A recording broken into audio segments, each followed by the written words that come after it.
Well, this is week 7. We are getting pretty close to winding up this course. And today I want to talk a little bit about delivery because delivery is, of course, probably 50%, 60%, 90% perhaps of what you're doing when it comes to preaching.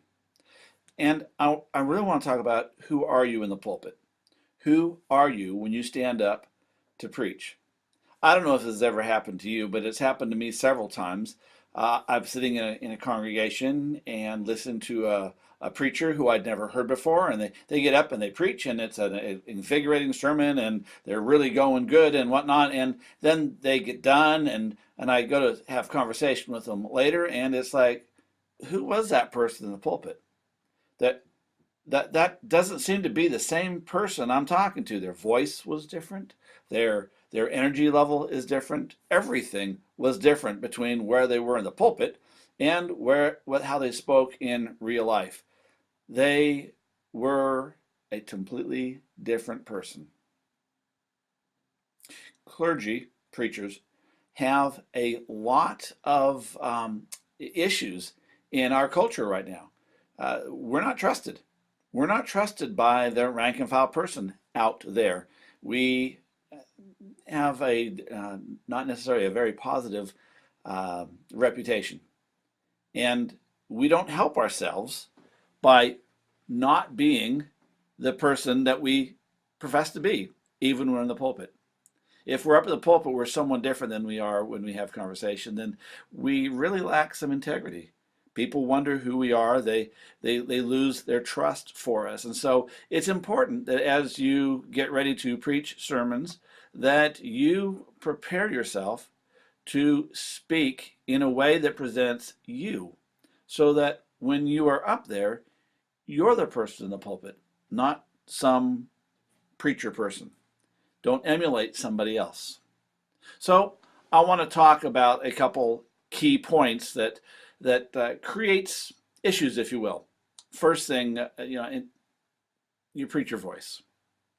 There's a lot of people when they get up in the pulpit that, dearly beloved, we are ready to, and in fact, the sermon that you are going to watch, or perhaps have already watched this week, is an example of someone who puts on a persona in the pulpit. Now, in that tradition, that is really common. I don't know that I necessarily think it's a good idea, but it's not my tradition, so perhaps I'll refrain from commenting too much. But I know that unless that's your tradition, that you're better off having the integrity of being who you say you are, of presenting yourself as an authentic person with integrity, that you are one person. So, watch your preacher voice. You don't need to suddenly get all holy, and watch your vocabulary. Many preachers get up in the pulpit and they turn flowery. They turn very preacher-like. They become, well, they end up on a pedestal. And in their illustrations, sometimes they're the good guys. Well, we were out there, and there's this person out in the Walmart parking lot, and they needed help, and so I rushed to their aid. And that happens all the time. Now, we all do good deeds now and again. I hope we do anyway. And it's okay to mention that, but if you're the hero of all your stories, people are gonna not only put you on the pedestal, they're gonna be looking to knock you down off that pedestal. So who you are needs to be an authentic person. And there's some ways around being the hero all the time. If you really have been a hero, or you are regularly the hero, and I hope we are, you don't have to take claim for it. You can still tell a story and say, well, someone. You don't have to say it was you. You don't have to take claim for that. Anyway, so don't put yourself up. On the other hand, you may know preachers who are self-deprecating to the point you just wonder whether they're really any good at all.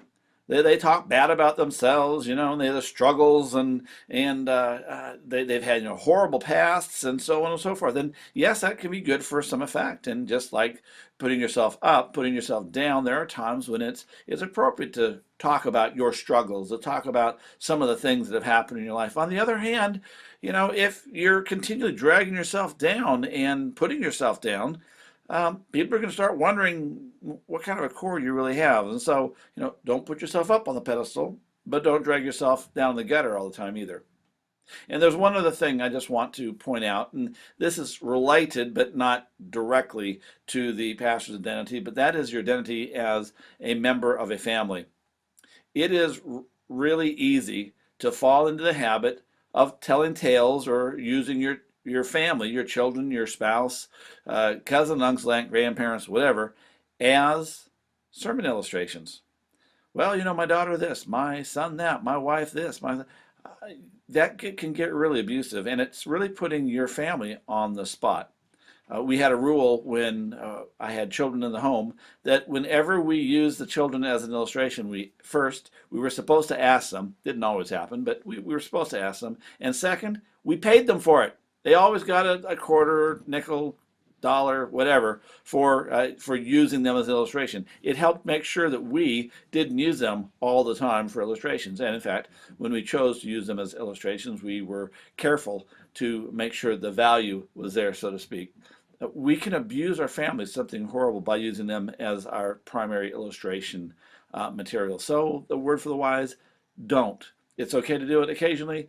I recommend getting permission. To be fair, I don't always, but it's a good habit to be into.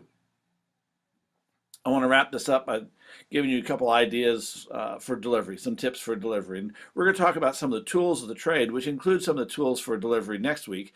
But I want to wrap up with just some tips to help you with some delivery. First, relax. When you get up there, take a deep breath if you need to. I mean, if you're not nervous, you're probably not really preaching.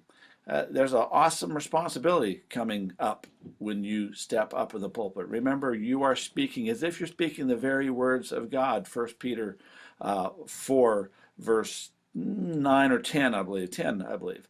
And, but just relax. Just take a breath. Look out at the crowd, because everyone in that congregation, they want you to succeed. They want you to say something that's going to be meaningful in their lives. They want you to do well. So they're expecting well. So, go ahead, relax, and take a breath. They're pulling for you. Second, this is a conversation you're having. It's not a lecture.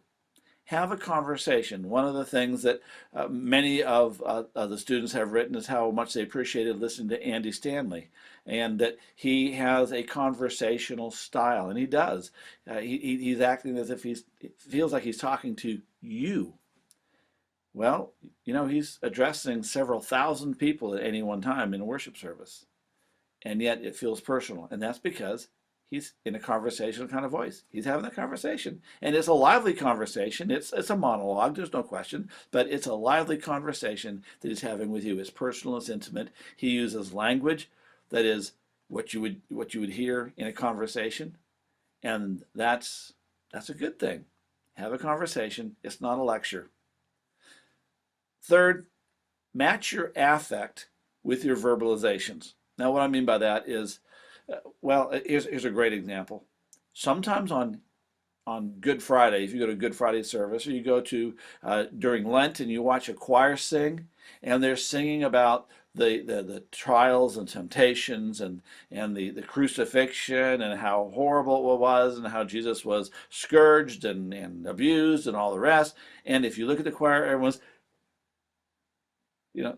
and this is a horrible, sad song or whatever that it is. But we've been taught we smile when we sing.